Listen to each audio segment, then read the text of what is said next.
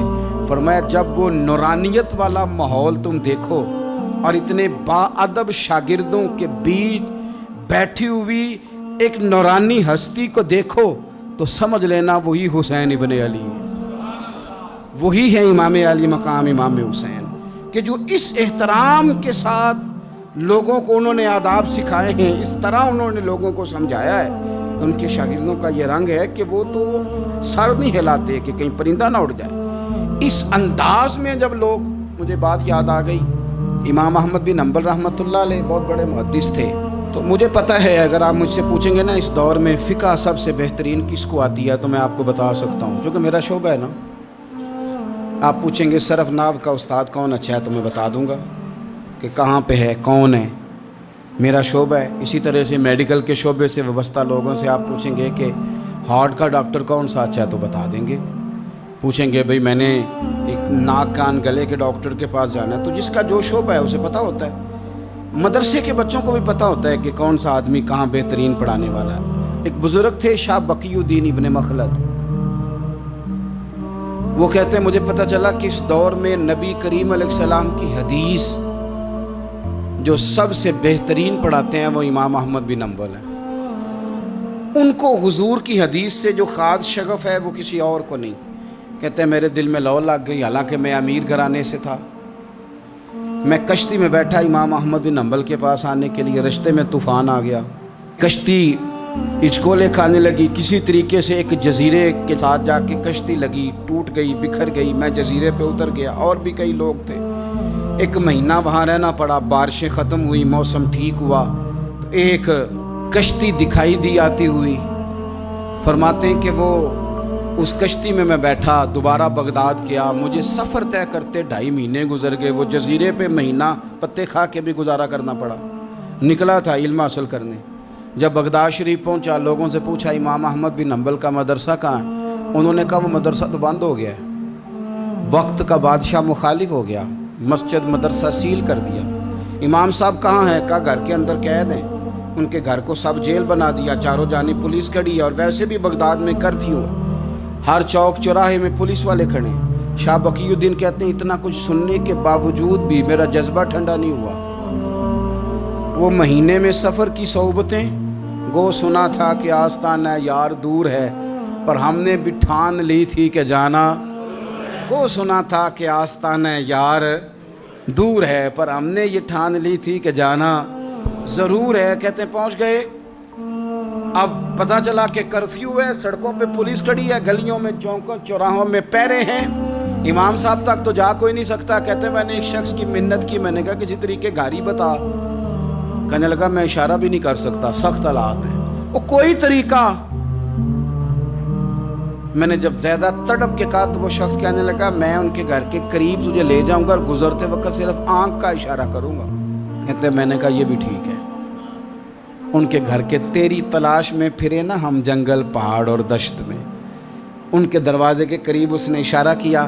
شاہ بقی الدین کہتے ہیں کہ میں گھر دے کے آ گیا واپس، اب میں سوچنے لگا کہ کیسے امام صاحب تک پہنچنا ہے، بڑی تجویزیں سوچیں، بڑی تجویزیں، کام والا بن جاؤں، پھیری لگانے لگ جاؤں، پھر سوچا کہ اگر میں کچھ بیچوں گا ریڑھی پہ رکھ کے تو کوئی خریدنے نکلے گا، کوئی نہیں نکلے گا، کس طرح کروں، کیا کروں، بڑی سوچیں، بالآخر میں نے طے کیا، اللہ اکبر، میں نے نہ کپڑے پھاڑ لیے، امامہ اتار دیا، فرماتے ہیں کہ ایک پیالہ مٹی کا خرید کے گلے میں رسی سے باندھ لیا، اور امام احمد بن حنبل کی 3 گلیوں پیچھے میں نے دروازہ دروازہ صدا لگانی شروع کی، فقیر ہوں، اللہ کے نام پہ لینے آیا ہوں۔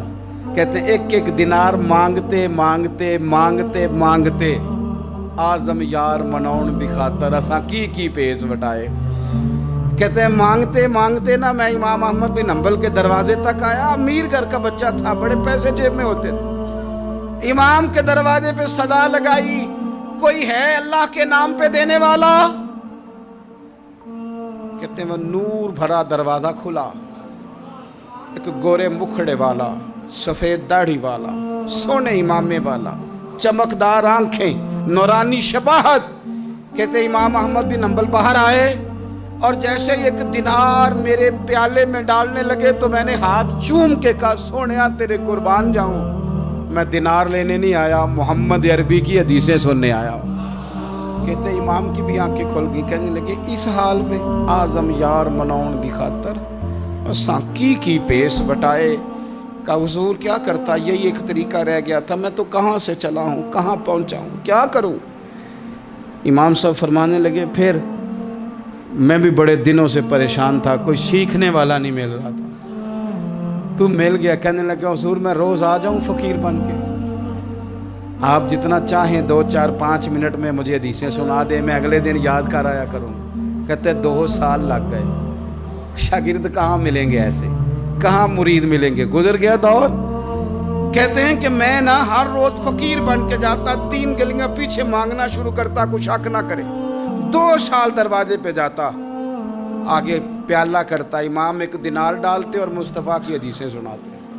کہتے ہیں حالات بدل گئے، 2 سال کے بعد حکومت بدل گئی، امام کا مدرسہ بحال ہو گیا، رش ہو گیا، بادشاہ بڑا عقیدت مند تھا، جو نیا آیا اس نے بڑا کر کے ادارہ بنا کے دیا، جس دن میں گیا تو رش لگا ہوا تھا۔ کہتے ہیں حالات بدلے تو ہم نے بھی کپڑے بدلے، ہم نے بھی دوبارہ سے دستار باندھی، اور کہتے ہیں بڑے لوگ بیٹھے ہوئے تھے، میں جب داخل ہوا نا تو امام اٹھ کے کھڑے ہوئے، آپ فرمانے لگے پتر ادھر آ، تو آگے آ کے بیٹھ، لوگ دین سیکھنے آتے ہیں، تو فقیر بن کے مانگنے آیا تھا، اور میں بھی باقیوں کو پڑھایا کرتا تھا، تجھے میں دیا کرتا تھا، اور اب باقی پڑھا کریں گے، تجھے دیا جائے گا، اور آج تجھے سینے سے نکال کے دیا کروں گا۔ زمانے بدل گئے، حالات بدل گئے، وہ شخص چلا گیا، کون حکمران تھا کون نہیں تھا، لیکن استاد شاگرد کے ادب کی داستان قیامت تک باقی رہے گی۔ یہ قیامت، جب طبیعتوں میں احترام ہوتا ہے، جب ادب ہوتا ہے، آپ کو پتہ ہے نبی پاک صلی اللہ علیہ وسلم کو یہ ادب کتنا پیارا ہے۔ نبی پاک علیہ السلام اس احترام کے جذبے کو کتنا پسند کرتے ہیں۔ اللہ کے پیارے رسول صلی اللہ تعالیٰ علیہ وسلم اس جذبہ احترام سے کتنے راضی ہوتے ہیں۔ حضور کس قدر زیادہ چاہتے ہیں کہ میری امت ادب والی بنے۔ نبی پاک علیہ السلام ادب والے لوگوں کے بارے میں اتنے راضی ہیں، اتنے راضی ہیں، اتنے خوش ہیں، حضور اتنا نوازتے ہیں۔ میں نے یہ حدیث پڑھی تو یوں لگا کہ جیسے روح وجد کرنے لگی ہے۔ بہقی میں امام بہقی نے لکھی ہے، اللہ کے پیارے رسول علیہ السلام فرماتے ہیں جو چھوٹے پر شفقت کرے اور بڑے کا احترام کرے، اللہ اسے جنت میں میری سنگت عطا فرمائے گا۔ یہ میرے قرب کا ذریعہ ہے، یہ چیز میرا قرب ملے گا۔ شرط یہ ہے کہ ادب والے بن کے آؤ، احترام والے بن کے آؤ، کبھی بھی سوء ادب نہ کریں، کبھی کسی مقام پر بھی بے ادبی نہ کریں، آپ اپنا ذائقہ کبھی تبدیل نہ کریں۔ امام احمد بن حنبل کی جگہ وضو کر رہے تھے، ایک شخص کہتا ہے میں نے ساری زندگی گناہوں میں گزار دی تھی، تو امام صاحب نا وضو کر رہے تھے جھیل پر بیٹھ کے، تو جھیل اس طرح ہوتی ہے، پہاڑ ہیں، اوپر کو پانی نیچے آ رہا ہے، تو کہتے ہیں امام صاحب نیچے بیٹھ کے وضو کر رہے تھے، تو میں اوپر بیٹھ کے نا وضو کر رہا تھا یا پانی پی رہا تھا، تو میں نے دیکھا کتنے بڑے امام نیچے ہیں۔ کہتا ہے میں نا میرے دل میں خیال ہے یار میں ساری زندگی غلط کاموں میں گزاری ہے، پر جو بھی ہے یہ رسول اللہ کے دین کے عالم ہے۔ کہتے ہیں وہ حضور کے دین کی عزت کرنے کے لیے میں اوپر سے اٹھا آ کے نا، تو میں تھوڑا پیچھے جا کے نیچے بیٹھ گیا، جو میری حاجت تھی، پانی پینا تھا یا منہ دھونا تھا، میں وہ کرنے لگا۔ کہتے ہیں امام صاحب نے پھر یوں نظر میری طرف دیکھی، پتہ نہیں انہوں نے کیا دعا دی کہ رب نے مجھے توبہ کی توفیق عطا فرما دی۔ میں اللہ کے فضل سے اللہ نے میرا دل موڑ دیا، اور میں رب کریم کی بارگاہ کی جانب میری توجہ ہو گئی، خدا نے مجھے اس ادب کی برکت سے اپنی بارگاہ کی طرف اللہ تبارک و تعالیٰ نے مجھے موڑ لیا۔ بے ادبی تو بندے کو کفر تک لے جاتی ہے، بے ادبی تو کفر تک لے جاتی ہے۔ اگر بندہ بے ادب ہوتا ہوتا اللہ رسول کی بے ادبی تک پہنچ جائے تو دور نکل گیا، لیکن یہاں باقاعدہ بے ادبی کو پروموٹ کیا جا رہا ہے۔ کبھی بھی بے ادب نہ بنے، ادب والے رہیں، ادب والے بن کے جئیں، ادب والے بن کے دنیا سے جائیں۔ وہ درویش نے کہا تھا کہ بے ادباں مقصود نہ حاصل، نہ درگاہ ٹوئی، بانج ادب دے محمد بخشا، توڑ نہیں چڑھیا کوئی۔ آخر دعوایا ان الحمدللہ رب